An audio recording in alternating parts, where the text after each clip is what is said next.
খুব সুন্দর একটা রেসিপি। দেখুন রেসিপিটা কিভাবে বানাচ্ছি। আজকে বানাবো মাছের ঝোল।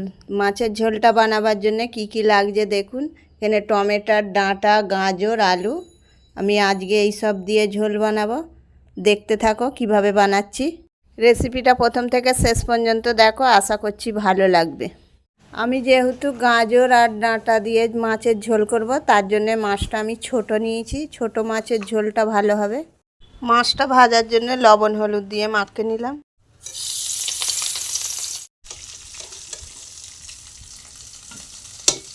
তেল আছে, ওর মধ্যে আমি তরকারিটা চাপতে দেবো, পেঁয়াজ দেবো। যেহেতু সবজিটা ঝোল হবে, তার জন্য আজ সবজিটাকে ভাজলাম না, ওই চাপিয়ে দিচ্ছি। যখন মাছ দিয়ে কোনো ঝোল করবে, তখন কিন্তু সবজি কোনো রকমই ভাজবে না।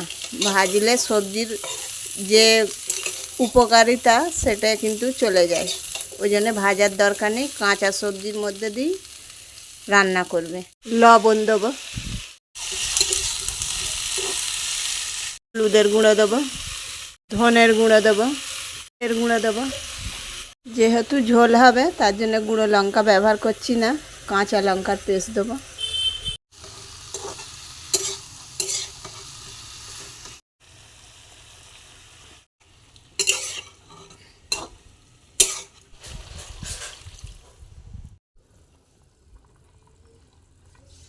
রাখা মাছগুলো দিয়ে দেবো। মাছ রান্নাটা রেডি হয়ে গেল।